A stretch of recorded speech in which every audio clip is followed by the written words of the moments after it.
Okay, good afternoon. So today we are going to deal with the motor system,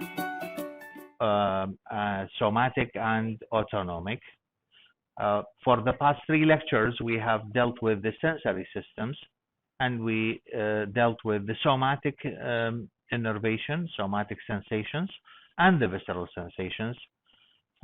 Today we are going to talk about the somatic motor, not sensory, but motor, and the other type of motor system is the autonomic nervous system, which controls the involuntary activities, like it controls cardiac muscle and glands, while the somatic system controls the skeletal muscle. So we will start with the somatic motor pathways. As I said, somatic and autonomic. I'm starting with the somatic motor pathways. And these are two pathways. There are two pathways. First of all, we have the direct pathway, and the other is an indirect pathway. The direct pathway is called pyramidal. The indirect is called extrapyramidal. So the direct pathway originates from the primary motor cortex, which we have studied, located in the frontal lobe of the brain, in the precentral gyrus of the brain, and is connected. It has the cell bodies there. They send their axons either to the spinal cord or to the brainstem nuclei of cranial nerves that control skeletal muscles. For example, the cranial nerves, like the facial nerve, has a motor nucleus that controls the muscles of facial expression. The trigeminal nerve has a motor nucleus that controls the muscles of mastication. Oculomotor, abducent, trochlear, they control the muscles, the extraocular muscles. Hypoglossal, which controls the muscles of the tongue. All these nuclei are located in the brain stem, but the other muscles that supply the trunk, the limbs, the cervical region, they are all located in the spinal cord. And it is responsible for performing precise voluntary movements, while the other type of somatic motor pathways, which are called the indirect pathways, they follow polysynaptic pathway. That's to say, multiple regions, multiple neurons are involved in this pathway, and it is more or less responsible for integration, coordination, and for muscle tone. Now let's start with the direct motor pathway, which is also called the pyramidal pathway, and I'm going to tell you in a moment why we call it the pyramidal pathway. It originates mainly in the cerebral cortex, in the primary motor cortex, which is located in front of the central sulcus in the precentral gyrus, and it is cortex, so it is gray matter, so it contains neurons, neuronal cell bodies, and these neuronal cell bodies that are located here in the cortex are called upper motor neurons, in contrast to the neurons that are located in the spinal cord or in the brainstem, which are called lower motor neurons. So we have upper motor neurons, we have lower motor neurons. The upper motor neurons, they are the origin of the tract, they are the pathway. So the fibers will bundle together and will form what we call the corticospinal or the corticobulbar tract. Corticospinal because it ends in the spinal cord. Corticobulbar because some of the fibers, as I said, they synapse with motor nuclei that are located in the brainstem, which is called the bulb because it looks like a bulb. The brainstem, the medulla oblongata, the pons, and the midbrain. And then these fibers actually in the cerebellum, these fibers in the cerebrum, the corticospinal and corticobulbar fibers in the cerebrum, they collect together and form white bundles, white matter.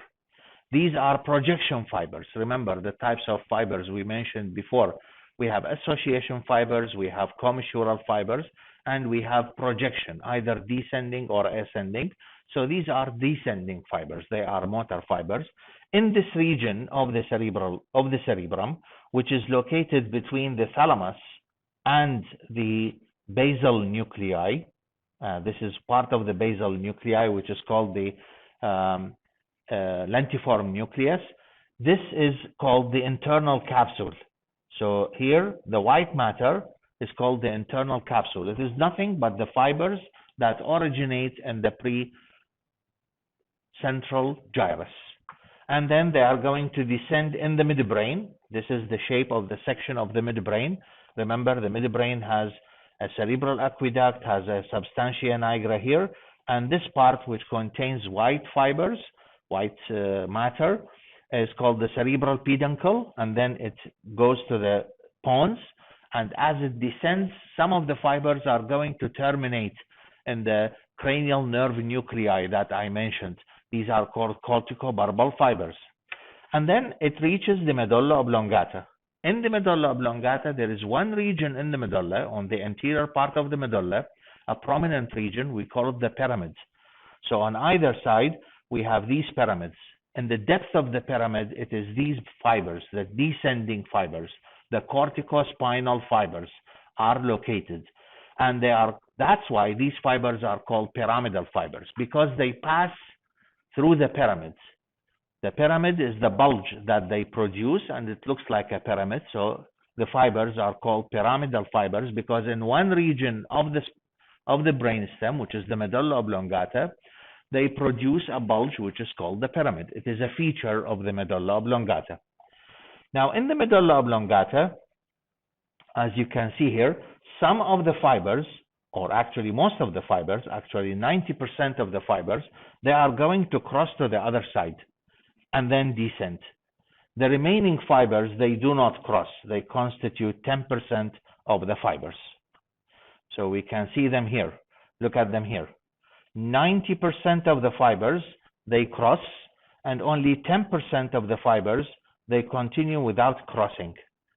And so that when the fibers, most of the fibers, when they cross, they will descend in the spinal cord in the lateral funiculus, or the lateral white column. If you go back to the lecture on the spinal cord, you will recognize these names or these terms that I'm using now. We have studied them before. There is a lateral funiculus, there is a posterior funiculus, and an anterior funiculus of white matter, of fibers, either descending or ascending. So these crossed fibers are going to descend in the lateral funiculus of the spinal cord. Therefore, they are called the lateral corticospinal fibers because they originated in the cortex and they are going to terminate in the spinal cord. The 10% of fibers that didn't cross, they will descend in the anterior funiculus, and so they are called anterior corticospinal fibers. Now, the lateral corticospinal fibers are going to terminate here, synapse, with anterior horn cells. Remember, the spinal cord has a dorsal horn and a ventral horn, and in some regions there is a lateral horn.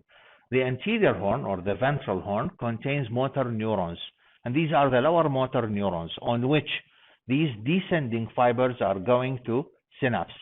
So they synapse on anterior horn cells. Now, the anterior corticospinal fibers, the 10% of the fibers that descend in the anterior white column, they are going to cross within the spinal cord.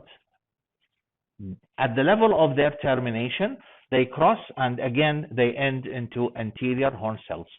So by this way, this pathway that has started in the cerebral cortex crosses, all the pathway crosses. 90% of the fibers, they cross at the level of the medulla and constitute the lateral corticospinal tract. 10% of the fibers, they cross at segmental levels. For example, fibers are destined for the upper limb, to move the muscles of the upper limb. So, and they are in the anterior corticospinal tract. They are not crossing in the pyramid. they descend to the level of the lower cervical part of the spinal cord. Remember, we mentioned about the spinal cord that it has regions: cervical, thoracic, lumbar, sacral, and coccygeal. So once these fibers, they reach the lower cervical region, they cross and end on the anterior horn cells that are going to supply, for example, the biceps muscle or the triceps muscle. And then, or the fibers continue down until they reach the lumbar region, and then they cross to terminate on anterior horn cells that supply, for example, the quadriceps femoris muscle in the lower limb, and so on. So these 10% of the fibers, eventually, they are going to cross. But the 90% of the fibers have already crossed in the medulla oblongata. And by this way, one side of the cerebrum controls the contralateral side of the body, because the descending fibers in the corticospinal pathway, they cross. Here is the anterior horn cells. Remember this section of the spinal cord? These are the anterior horn cells. So the fibers in the lateral corticospinal tract, they are going to terminate here. The fibers in the anterior corticospinal tract, which are located in the anterior funiculus, they are going to cross, and again they terminate on anterior horn cells, the lower motor neurons. It is the axons of these cells, the anterior horn cells, that are going to pass into the anterior or ventral root of the spinal nerve, which is purely motor, okay? And they form the spinal nerve, okay? And by this way, these fibers will reach the skeletal muscles of the body. So we have an upper motor neuron and a lower motor neuron in this pathway. Now, this is to emphasize the location of the motor areas in the cerebral cortex. We have two areas, in fact. We have what we call the premotor area. This is the orange colored area here, premotor. It's located in the frontal lobe, in front of the primary motor cortex. The primary motor cortex, the red one, the one with the star, this is the primary motor cortex. It is located in front of the central gyrus, central sulcus. So it's called the precentral gyrus, in front of the central sulcus. And this is for execution of the commands, while the commands for motor activity are stored and they are planned in the what we call the premotor area, which is located in front of the primary motor area. Please differentiate between what we call premotor area and what we call the prefrontal cortex. We have mentioned the prefrontal cortex before as part of an association cortex that is responsible for intelligence, judgment, personality, behavior. So it is not the prefrontal, it is the premotor area. The prefrontal cortex is more anteriorly. It caps the anterior pole or the frontal pole of the brain.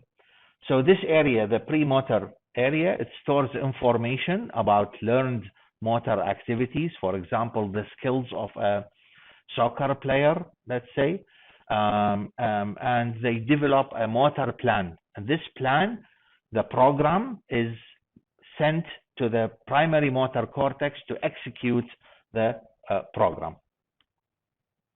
And this is how the body is represented in the primary motor cortex.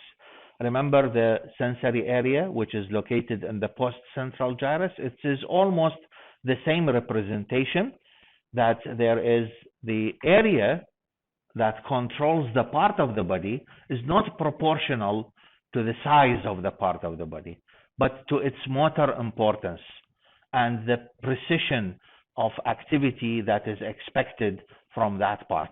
So that's why you can see here, for example, let's say here the gluteal region and the thigh, the muscles, although they are big and bulky muscles, but the area of representation is even smaller than the area of representation of the hand, because the muscles of the hand, they are designed for skillful movement, and these muscles, they have multiple motor units.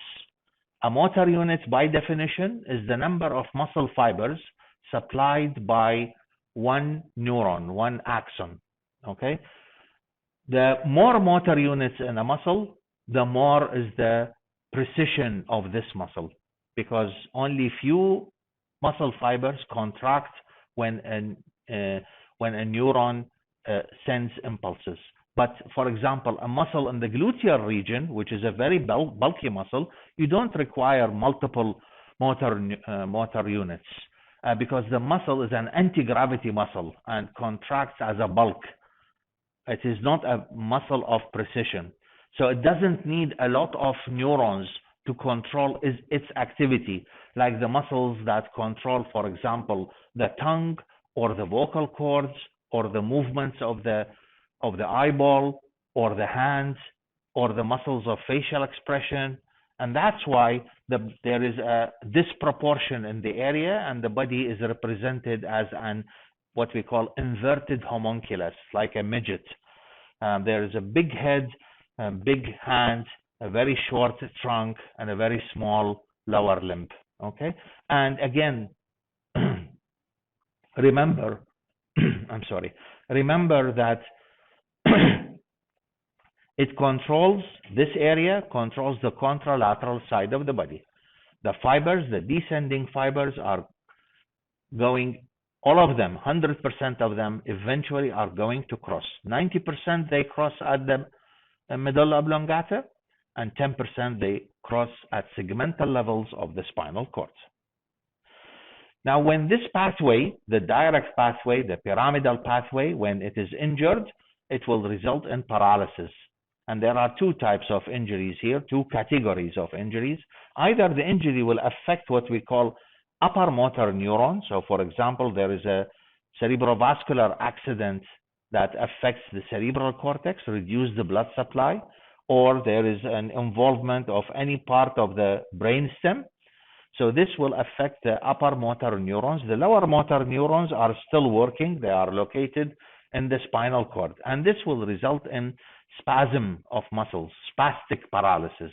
The muscles become rigid, spastic, and they cannot move. And also there will be exaggeration of the tendon reflexes.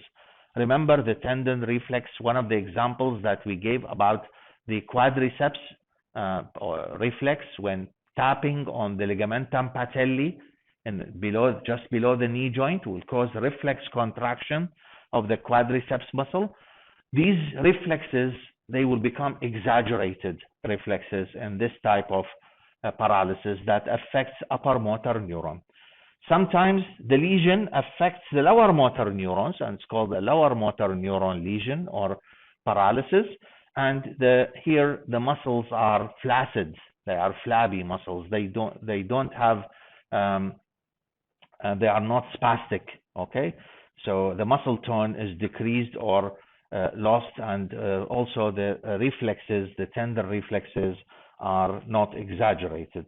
So you have to differentiate between these two types, and each one of them affect one of the neurons, either upper motor neuron or the lower motor neuron.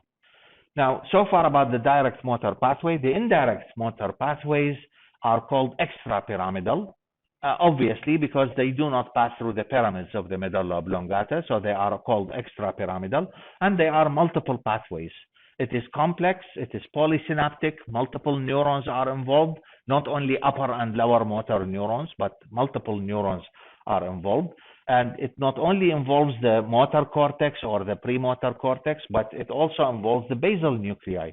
Remember, the basal nuclei we have studied before, like the caudate nucleus, the lentiform nucleus, which is divided into putamen and globus pallidus. It includes the thalamus. Again, the thalamus, we said that it is a hub for sensory information, but it also has motor activity. It includes the cerebellum and includes some brainstem nuclei.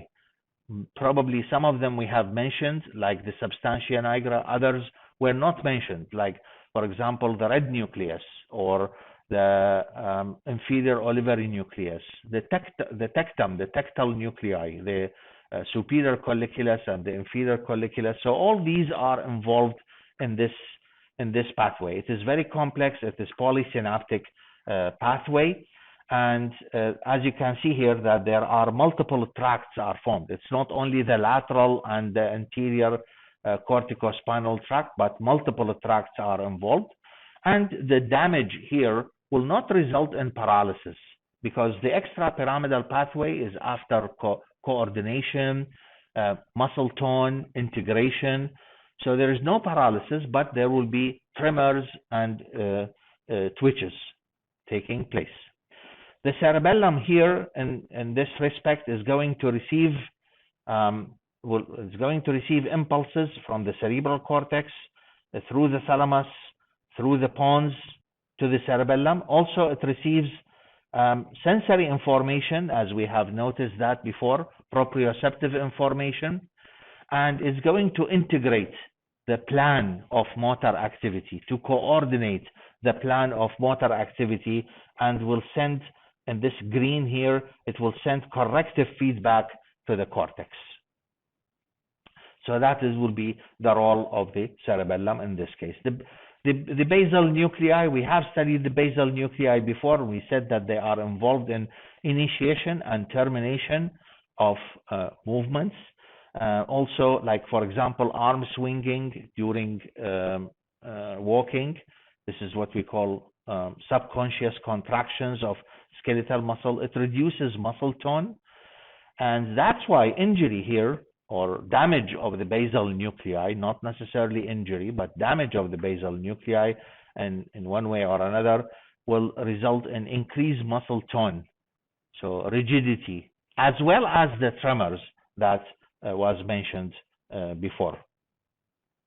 The best example here of involvement of this extrapyramidal system is in Parkinson's disease. There is no paralysis. It's not like in the pyramidal pathway that the muscles are paralyzed, but there is incoordination, there is tremors, and the tremors here are called, we call them resting tremor.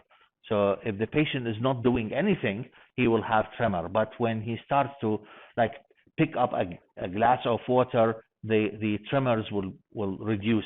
If you watch this short video here of a patient who has Parkinson's disease, but at the same time he has difficulty in walking, he has tremors, rigidity, and he is walking like in a shuffling gait. We call it shuffling gait, very short steps, and rapidly he falls down. But at the same time, he can ride a bicycle without any problem, okay? Because there is no paralysis in those patients. The lesion here either affects the basal nuclei, but mainly the origin of the lesion is in the substantia nigra. Probably we mentioned that before when we were talking about substantia nigra. We said that they contain dopaminergic receptors. They use dopamine as their neurotransmitter, and they are connected with the basal nuclei. So if these cells in the substantia nigra will become depleted, then the basal nuclei are not functioning, and therefore there is tremor, there is increase in rigidity, there is increase in muscle tone, but there is no paralysis. And rigidity, for example, here, rigidity of the muscles of the face will result in an expression that we call it mask-like appearance, mask-like face, or sometimes they call it poker-like face. And the muscles, as we said, that decreasing range of motion, as I said, they cannot make big steps, and there is shuffling. They cannot just like elevate their foot from the ground. They shuffle as they move, and they rapidly fall down. But there is no paralysis, because this is the extrapyramidal pathway involving the basal nuclei and involving the substantia nigra. And then we have the final common pathway. All these descending tracts, whether they are pyramidal or extrapyramidal, they are going to terminate on anterior horn cells. And in the anterior horn cells, if you remember when we described a neuron at the first lecture of this block, we said that there is a part of the neuron here which is called the axon hillock, and then there is a small segment at the beginning which is called the trigger zone, or the initial segment, and it is at this segment that all the impulses that reach through the dendrites, that reach the cell or the neuron through the dendrite, there will be like summation of all the signals and this part will determine the final response. Some of these impulses are positive, stimulating, and the others are negative, inhibitory impulses. And the summation here, this part of the neuron will decide whether to take an action or not. So that is the final common pathway for these two somatic motor pathways. So far about the somatic motor pathways, I will deal with the autonomic. And so let's first of all compare between the autonomic motor pathways and the somatic motor pathways. The autonomic, they provide involuntary control, while the somatic, they provide voluntary control. It is under your volition, under your will. And the autonomic, they regulate activity of muscles, but which muscles? It's a smooth muscle, like the muscles that are present in the wall of the respiratory passages, the muscles that are present in the wall of the gastrointestinal tract, the muscles that are present in the wall of blood vessels, the muscles that are present in the skin, the erector pylorus muscles. So all these are smooth muscles, in addition to cardiac muscle. So they control the heart rate, the force of contraction, because they have effect on cardiac muscle. While the somatic affects the skeletal muscles, all the skeletal muscles in the body. And here in the somatic, their axons of a single neuron extend from the central nervous system to the effector organ. Like for example, here you can see that the anterior horn cell has an axon, passes through the anterior roots of the spinal nerve, and then in the spinal nerve until it reaches the muscle that it supplies. There is a neuromuscular junction. It is only a single neuron. But if we compare that with the autonomic nervous system, there are two neurons between the central nervous system and the effector organ.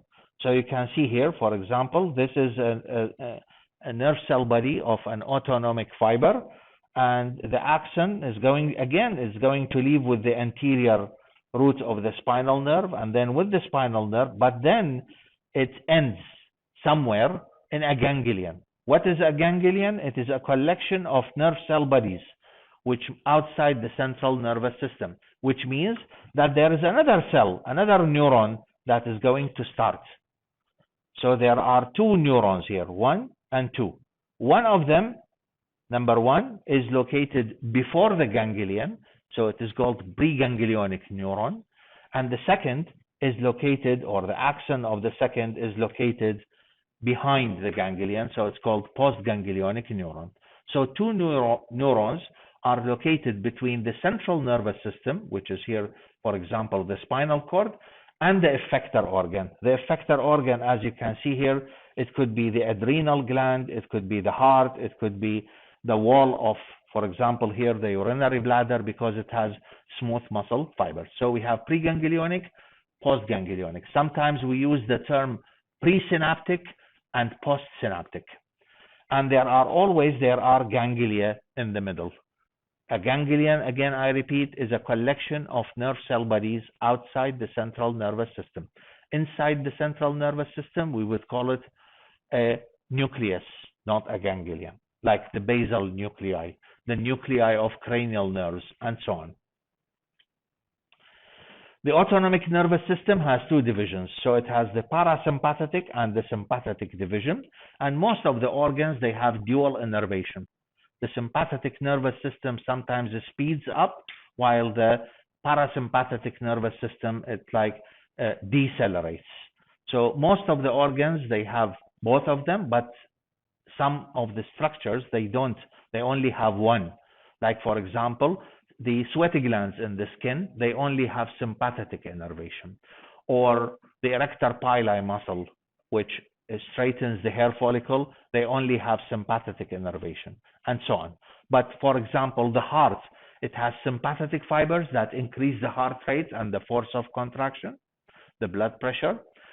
And there are parasympathetic fibers that decelerates the heart rate and reduces the force of contraction. It has a dual innervation. What are the sources of these sympathetic and parasympathetic fibers? The sympathetic fibers, the preganglionic fibers or the preganglionic cells, are located in the spinal cord. When we studied the spinal cord, we said that there is a white matter and there is gray matter, which is in the form of an H, which has an anterior horn and a posterior horn.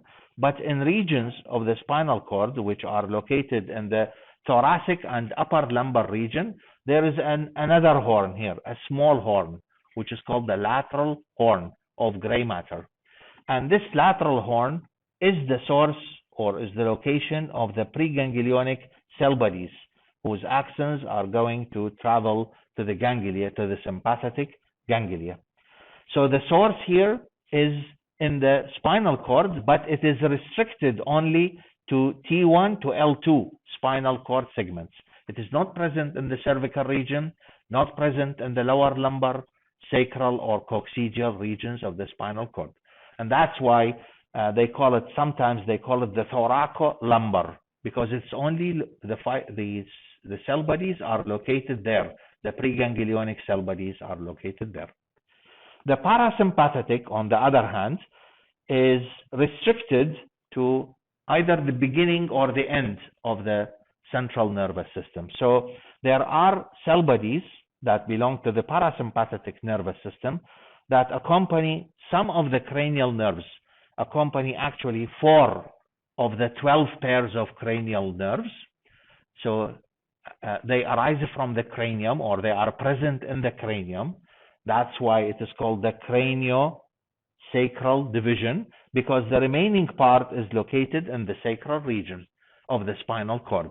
Again, there are cell bodies of the origin of the parasympathetic fibers in the sacral region.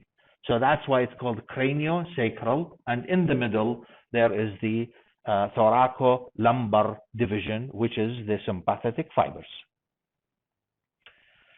As I said, there are preganglionic and postganglionic fibers and cell bodies. The preganglionic cell bodies here in the sympathetic nervous system are located in the lateral horn. I have just mentioned that. And this lateral horn is restricted to the thoracic and upper lumbar region. Now, the postganglionic cell bodies are located in ganglia, which are present in the outside the central nervous system. So these ganglia, we have 2 groups of ganglia. We have a group which is located on either side of the vertebral column, and they are connected to what we call the sympathetic trunk. This is the sympathetic trunk on one side. Here is the sympathetic trunk on the other side.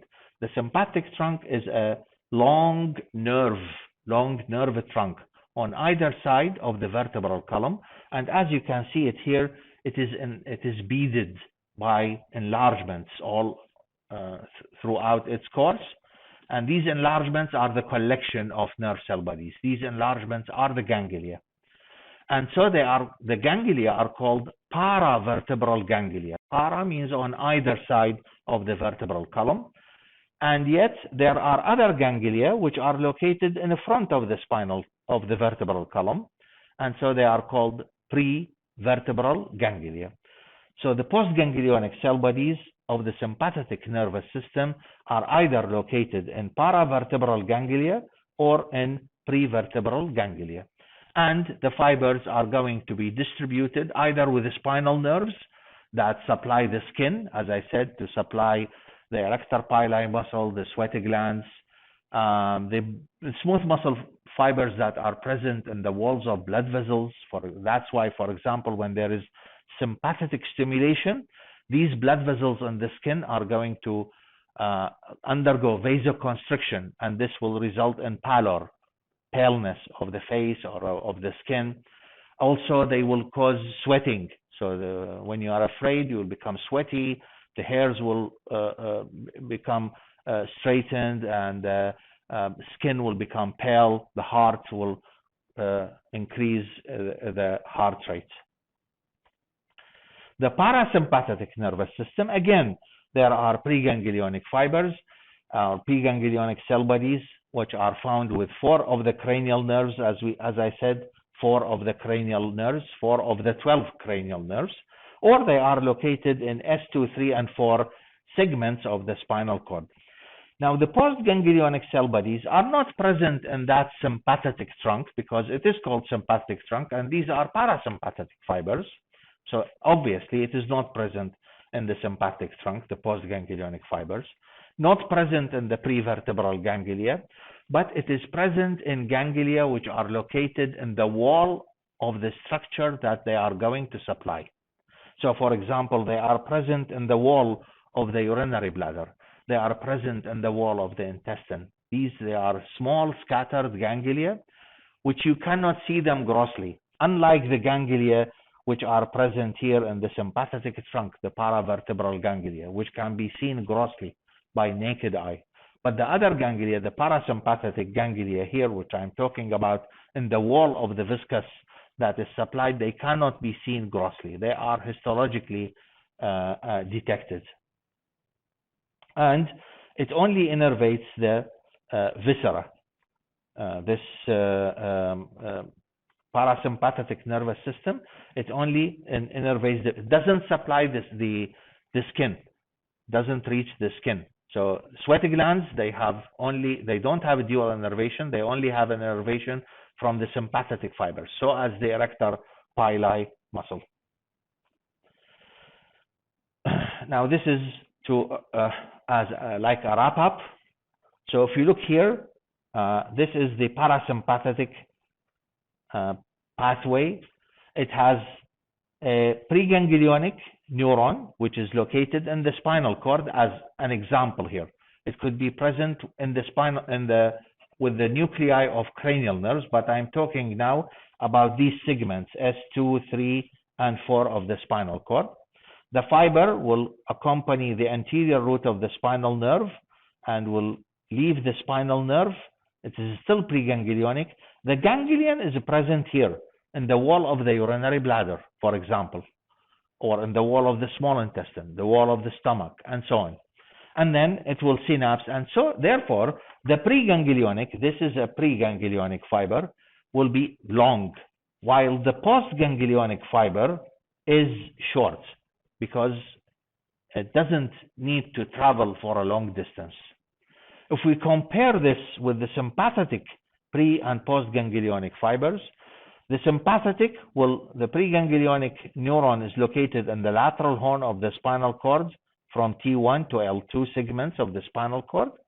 It will leave with the anterior root of the spinal nerve, reach either its synapse in the sympathetic trunk, in this ganglion, or it leaves the ganglion and the paravertebral ganglion and synapse in a prevertebral ganglion, and then it reaches the organ, or if it is in the ganglion of the sympathetic trunk, it will accompany the spinal nerve to reach the skin, for example. In other words, the ganglia for synapse of the sympathetic fibers are away from the structure that they supply. This means that the fiber of the postsynaptic neuron will be long, opposite or in contrast to the fiber of the postsynaptic neuron of the parasympathetic. In the parasympathetic, the postsynaptic neuron is located in the wall of the structure of the target organ, so the postsynaptic fiber is short. But while in the synaptic, while in the sympathetic nervous system, the postsynaptic neuron is located away from the target organ, so the neuron is long. These are the physiological effects. As I said, hypothalamus is important here. It regulates the balance or tone between the sympathetic and parasympathetic fiber, reminding you that the hypothalamus is not only a neural organ, but it also is an endocrine gland, as we are going to study that in the next lecture. Some organs have only sympathetic innervation. These are the examples that I have provided, but most of the organs, they have dual innervation. These are sympathetic examples of sympathetic responses. It is more of physiology than anatomy, but it's better to go through describing some of them. So when there is sympathetic overstimulation or dominance of the sympathetic system, we will have like E situations. This could be because of physical or emotional stress. So we have like an emergency, embarrassment, excitement, and exercise. There is dilation of the pupil. The pupil will become dilated because here the body will be prepared for either fight or flight. So for fight or flight, you want to see more to increase your visual field. So the pupil will become dilated. And remember, this is done by smooth muscle fibers that are present in the pupil, called the dilator pupillae muscle. There will be increase in heart rate and force of contraction to pump more blood to the muscles of the body so that you can either fight or flight. And there will be decrease in blood flow to non-essential organs. For example, you are not going to digest at this time, so there is no blood. The blood will be diverted from the digestive system. The blood will be diverted from the skin to go either to the heart or to the skeletal muscle, to supply the skeletal muscle so that they will have more energy for contraction.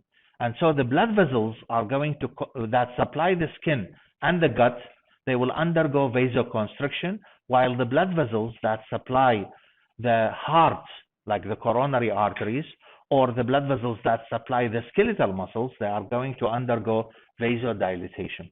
So here, these blood vessels, they are supplied by sympathetic fibers, but the sympathetic fibers, they have different effects on the blood vessels. Those that are present in the skin, they undergo vasoconstriction. Those that are present in the muscle, they undergo vasodilatation. Also, the airways will dilate because the smooth muscle in the airway, like the trachea, the bronchial tree, are going to relax. So the airway dilates to bring more air, more oxygen to circulate in the blood, and the blood glucose level also increases. The sympathetic responses not only result in the release of the neurotransmitter at the target organ, but also will cause release of the noradrenaline from the suprarenal gland. We're going to talk about this when we deal with next time, when we deal with the suprarenal gland, the adrenal gland. And this noradrenaline, which acts as a hormone and a neurotransmitter, is going to circulate in the blood. That's why the sympathetic response it lingers, it continues for longer time than other responses. The parasympathetic response is for rest and digest. So in this case, what we have there will be, it will increase the salivation, increase the secretion of the salivary glands, lacrimation, urination, digestion, increase the secretion of the glands that are present in the stomach and the small intestine, and also it will increase the peristaltic activity, and this will result in defecation. And at the same time, because it is for rest and digest, it will reduce the heart rate and the force of contraction, and also it will constrict the pupil. And this is because of its action on another group of smooth muscle fibers that are present in the pupil, which are called the constrictor pupillae muscle. If you go back to the lecture on the eye, you will notice that there are two groups of smooth muscle fibers, a dilator pupillae, which is stimulated by sympathetic fibers, and a constrictor pupillae, which is stimulated by parasympathetic fibers. Thank you very much.